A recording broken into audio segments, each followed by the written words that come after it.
আমি কয়েকদিন থেকেই খেয়াল করছি আমার দুলাভাই মাঝরাতে আমার ঘরে আসে, আমার বিছানার আশেপাশে এসে ঘুরে আবার চলে যায়। ব্যাপারটা আপাকে এখনো বলিনি, কারণ উনি কি কারণে আমার ঘরে আসে সেটা না জেনে তো আর আপাকে বলা যায় না। আজকে রাতে আমি বিষয়টা ভালোভাবে বুঝে দেখবো, এই চিন্তা নিয়ে তাড়াতাড়ি খেয়ে আমি ঘুমাতে গেলাম। আপা যদি আমাকে জিজ্ঞাসা করেছিল আমি কেন তাড়াতাড়ি ঘুমাতে যাচ্ছি, তখন তাকে আমি বলেছিলাম আমার খুব মাথা ব্যথা করতেছে, আমি মাথা ব্যথার ওষুধ খেয়ে ঘুমিয়ে পড়বো। তখন দেখি দুলাভাই আমার দিকে আর চোখে তাকিয়ে আছে। আমি তাকে কিছু না বলে রুমে চলে গেলাম। বিষয়টা কেমন যেন অস্বস্তিকর লাগছিল আমার কাছে। ব্যাপারটা আগে ভালো করে বুঝি, তারপর আপাকে জানাবো। রুমে গিয়ে আমি ঘরের লাইটটা বন্ধ করে দিলাম, এরপর টেবিল ল্যাম্পটা জ্বালিয়ে দিলাম। ঘুম তো আর আসবে না, শুধু শুধু আমার নাটক করে থাকতে হবে। কিছুক্ষণ পর আপা আসলো আমার ঘরে, এসে আমার মাথায় আলতো করে হাত বুলিয়ে দিয়ে বলল, কিরে মাথা ব্যথা কমছে? আমি তখন বলছি, না, তুই হাত দেওয়াতে আরো বেশি হয়েছে। আপা আমার মাথায় আলতো করে একটা টোকা দিয়ে বলল, যা মিসকা শয়তান। আপা যখন আমাকে এইভাবে আদর করে তখন ওর চেহারাটা খুব মায়ের মতো মনে হয়। আমি আপাকে জিজ্ঞাসা করলাম, আপা তুই মনে হয় আমাকে খুব ভালোবাসিস তাই না? তখন আপা হাসতে হাসতে বলল, যা, রাস্তা থেকে কুড়িয়ে পাওয়া মেয়েকে আবার কেউ কি ভালোবাসে নাকি?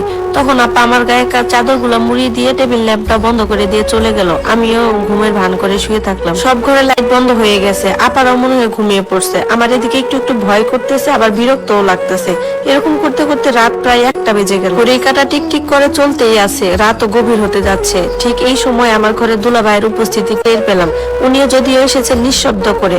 আমি আর কি করার, ঘুমানোর ভান করে একদম বিছানায় পড়ে রইলাম। এরপর আস্তে আস্তে দুলাভাই আমার পাশে বসে আমার নাকের কাছে হাত নিয়ে আসলো, দেখতেছিল যে আমি ঘুমাচ্ছি কিনা। আমি তো তখন ঘুমের ভান করে গেছি। এরপর দুলাভাইকে দেখলাম তার একটা হাত আমার ঘাড় বরাবর দিল। ছি, দুলাভাই আমার সাথে কেন এমনটা করতেছে? আমার সারা গায়ে কাটা দিয়ে উঠলো, ভয়ে আমার গাটাও শিউরে উঠলো। এর মধ্যে আমি একটু আড়মোড় ভাব করে উঠলাম। দুলাভাই সাথে সাথে ছিটকে গেল আমার ওখান থেকে। ঘুম ঘুম গলায় বললাম, উফ, খুব পানি পিপাসা পেয়েছে, আমি একটু পানি খাবো। তখন দেখি দুলাভাই রুম থেকে চলে গেল। আমিও ঘুম থেকে তাড়াতাড়ি উঠে ডাইনিং এ গেলাম, গিয়ে সেখানে লাইটটা দিলাম। লাইট জ্বালাতেই দেখি উনি ডাইনিং এ বসে পানি নিচ্ছে। উনাকে দেখে তো আমার খুব রাগ হচ্ছিল, কিন্তু এখন ওনাকে কিচ্ছু বুঝতে দেওয়া যাবে না। ঘুমানোর ভান করে ডলতে ডলতে বললাম, দুলাভাই আপনি এত রাতে এখানে? তখন উনি বললেন, তোমার আপা ঘরে পানি নিতে ভুলে গেছে, তাই আমি এখানে পানি খেতে আসছি। আমি তো বললাম মনে মনে যে সি কি মিথ্যু। এরপর আমি আমার রুমে চলে গেলাম। মনে মনে লজ্জায় আমার নিজের মাথা নিচু হয়ে যাচ্ছিল। আর ভাবলাম দুলাভাই খুব একদমই ভালো মানুষ না, উনি জঘন্য মানুষ। আপার জন্য তো আমার খুব কান্না পাচ্ছিল। সারা রাত ঘুমাতে পারিনি, তড়িঘড়ি করে রাতটা কেটে গেল। ভেবেছিলাম সকালবেলা দুলাভাই যখন অফিসে চলে যাবে তখন সব আপাকে খুলে বলবো। সকাল 7টা বাজতে আমি রান্নাঘরে আপার কাছে চলে গেলাম। আপা আমাকে দেখে বলতেছে, কিরে মাথা ব্যথা কমছে তোর? আর রাতে ঘুম কেমন হলো?